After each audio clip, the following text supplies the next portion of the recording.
प्रभु को विशेष धन्यवाद देवी पवित्र आत्मा परमेश्वर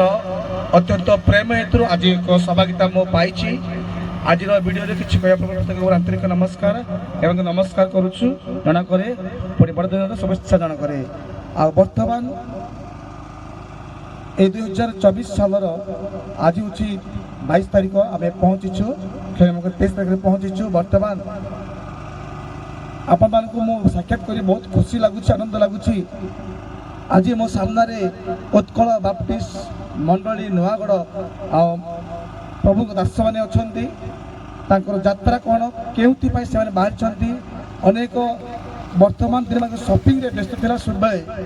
प्रभु का महान दास गाँ नायक आगे अच्छा आम स्वागत करुचु सर आज आपण को यही दल वर्तमान कौ उद्देश्य नहीं बाहरी कौन चिंता प्रभु देले से उपलक्षे आमर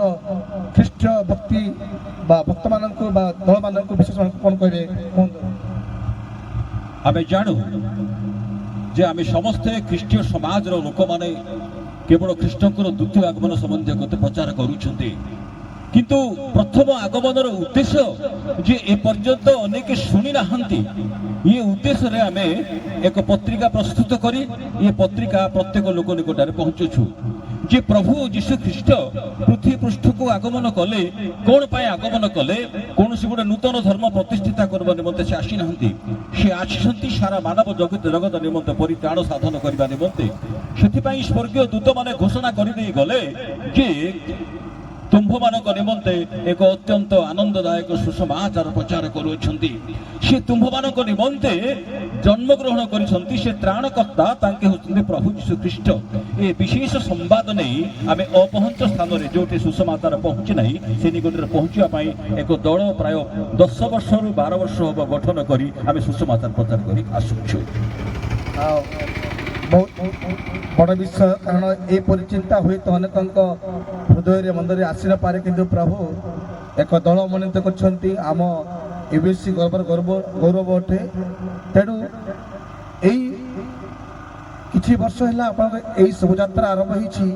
तेणु ये शोभा यात्रा मध्य आप टीम जो कार्य दायित्व भार नहीं आम आगे अच्छा तो आपण केमी यात्रा को अनुभव कहतु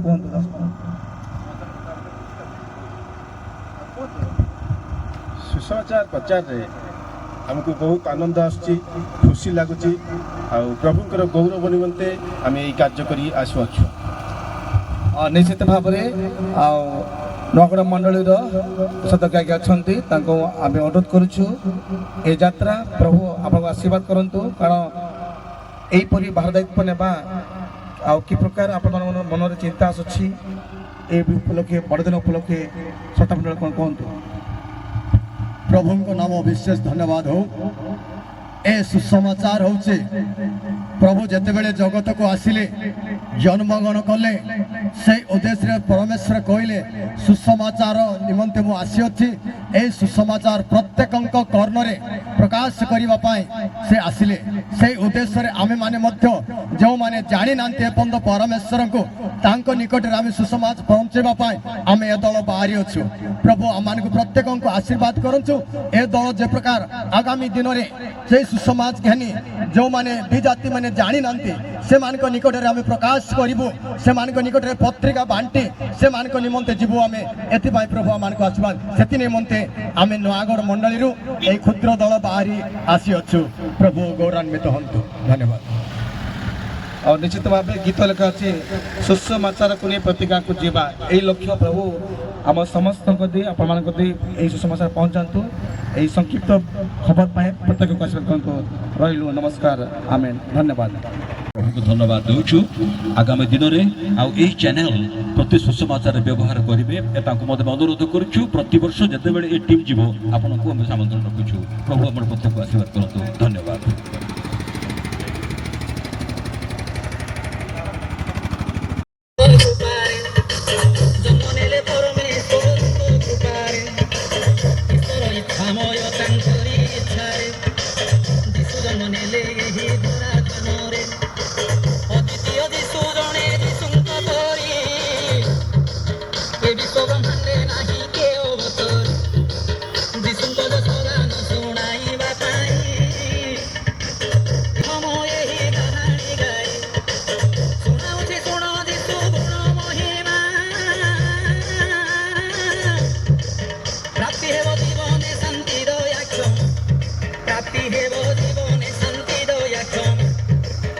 শুনি যে ক্ষমা শান্তির অবতার খ্রিস্টিয়ান ভাই মানে শ্রবণ কর খ্রিস্টিয়ান ভাই মানে মোর শ্রবণ কর হরি দয়া বন্ত এ সংসারে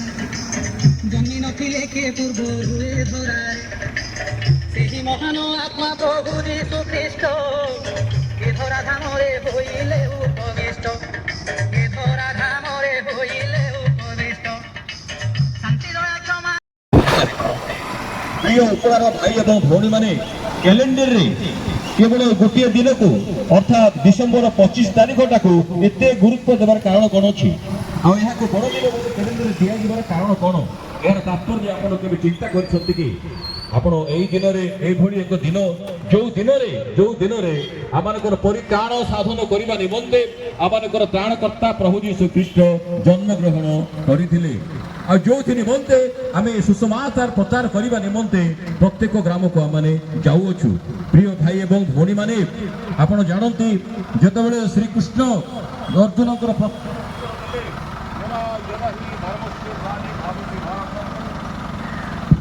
পদাৎপরাং সুজাঙ্গহং ধর্ম সংস্থাপনার্থায় যুগে যুগে ইয়ার অর্থ কেবে আপন মানে বুঝছন্তি কি ইয়ার অর্থ যদি আপন করিবে যেতেবেলে ধর্মর গ্লানি ঘটে আও সেতেবেলে আমি অন্তদম করু এবং পরিত্রাণায়াং সাধুনাং বিনাশায় চ দুষ্কৃতম এহার মুখ্য অর্থ হচ্ছে যে সাধু মানଙ୍କର পরিত্রাণ এবং দুষ্কৃতম অর্থাৎ দুষ্ট মানଙ୍କର বিনাশ করিবা নিমন্তে আম্বে আসিছু কিন্তু ए विनाश प्राप्त होउथिबा दुष्ट माने ए विनाश प्राप्त होउथिबा पापी माने केंति उद्धार पाइबे आपण केबे हाथ दे छाती रे हाथ दे कहि पारिबे कि जे हम धार्मिक बोली किंतु आपण प्रत्येक आपण अनुभव करंतु आमे प्रत्येक मनुष्य पापी अटु प्रिय भाई एवं भौणी माने एई पापी मानको उद्धार करिबा निमंते एई दरदिनरे प्रभु यीशु ख्रीष्ट पृथ्वी पृष्ठ को जन्म ग्रहण कले से आसिले कोनोसी गोटे महाधर्म साधन करिबा निमंते नुहे किबा विचार साधन करिबा निमंते से आसी नाहंती से आसीछंती आपनकर एवं मोर एवं समग्र मानव जाति निमंते परित्राण साधन करिबा निमंते से आसी अछंती तेणु स्वर्गीय दूत माने घोषणा करि देई गले जे तुम्भ मानक निमंते अत्यंत आनंददायक सुसमाचार आमे प्रचार करियोछु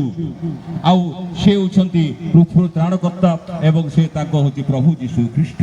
से 2000 वर्ष तले आपनकर एवं मोर समग्र मानव जातिर परित्राण साधन करिबा निमंते ए भूपृष्ठ रे अवतरण करथिले जो दिन को मान्यता दिया जाए बड़ दिन हिसाब से आउ से दिन को मान्यता करते देवा निमंते आमे बड़ दिनटा प्रतिपालन करिथाउ प्रिय भाई एवं भौणी माने वर्तमान ओपरा आपण गोटे छकनी गोटे समस्या दिया जाउछि प्रभु प्रदास आपण मानु कहि पारिबि सुवर गाना काया मोटर सेवा कते करछन्ती से अभिषिक्त व्यक्ति अटंती एवं जगतर मालिक अटंती एई भली जणे व्यक्ति आपण करो जन्म तार देखुछु आमे तेलुगु जानि नाही मते क्षमा करंतु तेणु मु पास्टर जजत को मु दउछि से तेलुगु रे किछि किठ दमर प्रचार करिवे दया करी सुनंतु धन्यवाद దేవునికి స్తోత్రం కలుగును గాక పవిత్రుల గ్రామంలో ఉన్న వారందరికీ నా వందనాలు తెలియజేస్తున్నాను ఈరోజు మేము ఒక ప్రత్యక్షంగా మీ యొక్క గ్రామం రావడము అలాగే ఒక వ్యక్తి అనగా ఎవరి వలనైతే మనకి రక్షణ కలుగుతూ ఉంది ఎవరి వలనైతే మనకి నిత్య జీవము కలుగుతూ ఉంది ఎవరి వలనైతే మనము మోక్షము పొందుకోగలుగుతాము అటువంటి వ్యక్తి ఆయన ఎవరు కారు యేసు ప్రభు బైబిల్ చెప్తుంది అలాగే ధర్మశాస్త్రంలో చెప్పిన మాట ఏమనగా రక్త ప్రోక్షణ తప్ప పాప క్షమాపణ లేదు అయితే ఈ జన్మదినంలో ఎందుకు యేసు ప్రభు ఈ లోకం దిగి వచ్చారంటే మమ్మల్ని అందరినీ రక్షించి కాపాడి నడిపించాలని చెప్పి మనం చేసిన పాపం నుండి మమ్మల్ని విడిపించి మనం రక్షింపబడాలని చెప్పి ఆయన మానవ రూపంలో ఈ లోకంలో జన్మించి ఆయన మన అందరి కొరకు ఆయన ప్రాణం పెట్టాలని చెప్పి ఈ లోకంలో జన్మించాడు పిల్లరా ఆయన ఎలాంటి దేవుడు అంటే కామము క్రోధము లోభము గెలిచి జీవించిన దేవుడు కాబట్టి మనుషులు పాప క్షమాపణ పొందుకోవాలని చెప్పి చాలామంది కోడి అయినా మేకలైనా వారు తీసుకుని వెళ్ళి బలి అర్పిస్తూ మోక్షము పొందుకుంటామని అనుకుంటారు కానీ దాని వలన